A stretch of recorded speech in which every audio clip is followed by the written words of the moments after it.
All right, hey everybody, it's EJ on the show floor at Siggraph at the Maxon booth. I am here with Fooey God, Jayse Hansen. If anyone's, our crowd's mainly like Cinema 4D, but you do a lot of Cinema 4D stuff. So why don't you introduce yourself to the audience, the two people that may not know you? Hey guys, I'm Jayse Hansen. I do kind of like an interesting niche of a niche in the VFX industry for feature films, which is creating holograms or advanced computer displays for anything from like Iron Man, Hunger Games to the Star Wars series. So, and I use a lot of Cinema 4D, After Effects, and Illustrator to get the job done.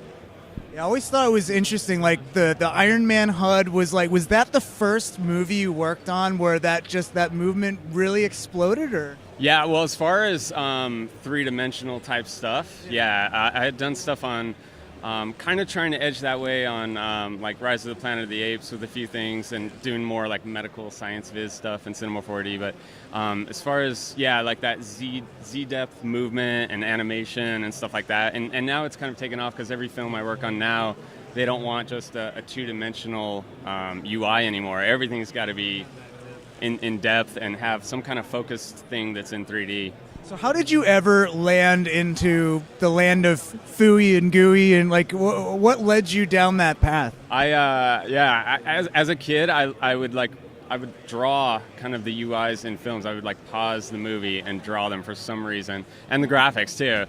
But I didn't know it was actually a job until I met Mark Colleran, who does like amazing computer UIs for everything from like Mission Impossible and those films, The Island.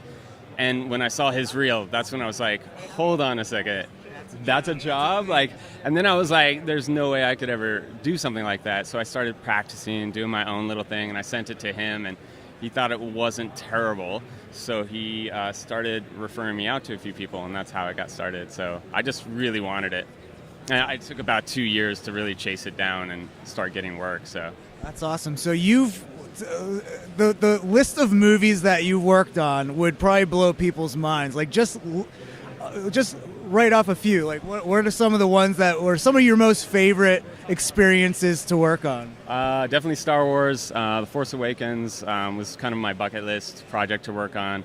And I got to work with Navarro Parker, great guy, and also Andrew Kramer. And so people-wise, it was great.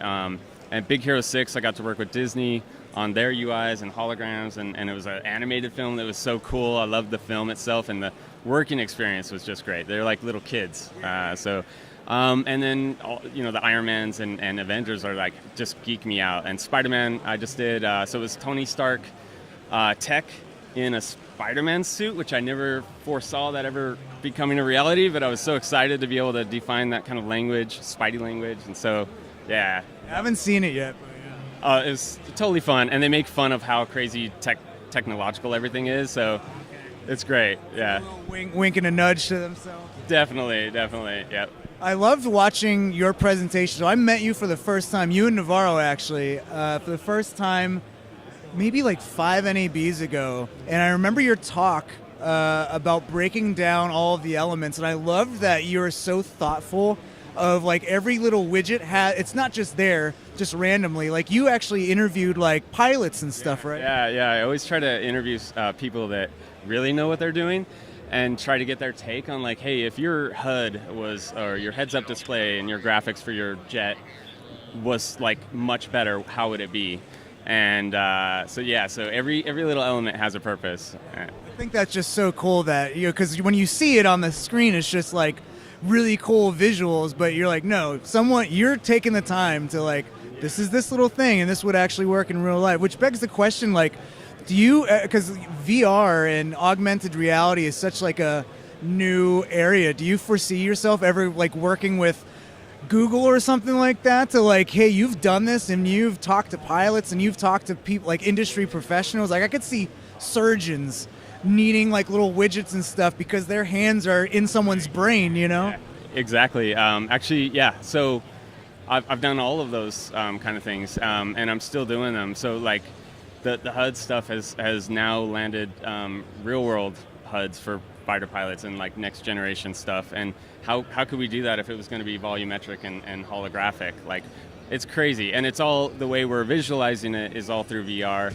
and AR. So also done work with Meta, who does this really immersive AR experience. And so yeah, it's on. Like all this stuff is becoming real finally. So it's exciting to this is the stuff I've been doing for so long, like fake, and now how do we actually make it real?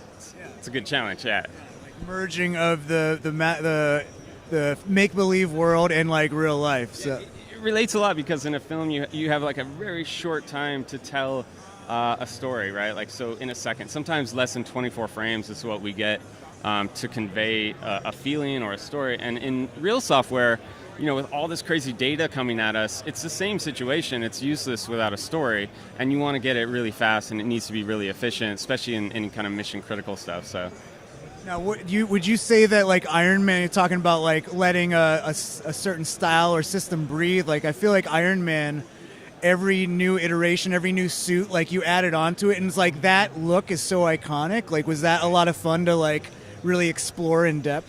Oh yeah, like any kind of thing with like a visual history to it that you get and you get to explore it and build it up. Sometimes it's really challenging because you've got to keep certain elements or keep certain flavors. You want to branch out and do crazy, and so that's the challenge. But then, making it your own is also like really fun as well. So I love anything that's kind of like going outside the box of what your normal stuff is, and definitely Iron Man is like set the bar pretty high for going outside the box. So.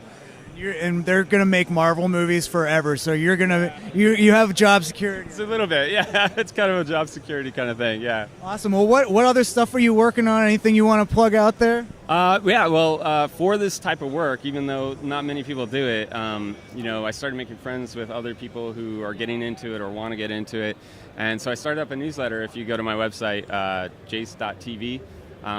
Just fill in and join the newsletter, and I've got a little group on Discord that you can get invited to. So small, really small, but it's kind of cool. Like the people that are into this kind of thing, like you. I used your tutorials on Hunger Games for the like lines, the topo lines, for some of the holograms in there. So.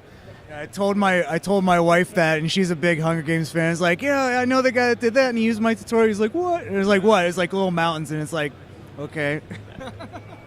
It's a geeky thing. It's a geeky work, but. Well, it's been an absolute pleasure. Thank you so much for coming out and getting interviewed. Thanks for all you do. Thanks for all your tutorials and everything. They're always great. So. Thanks so much. Well, one of the best guys in the industry. Really appreciate him out here. But stay tuned to this YouTube channel. We're going to have a lot more interviews being posted over the course of Siggraph. We'll see you in the next one. Bye, everybody.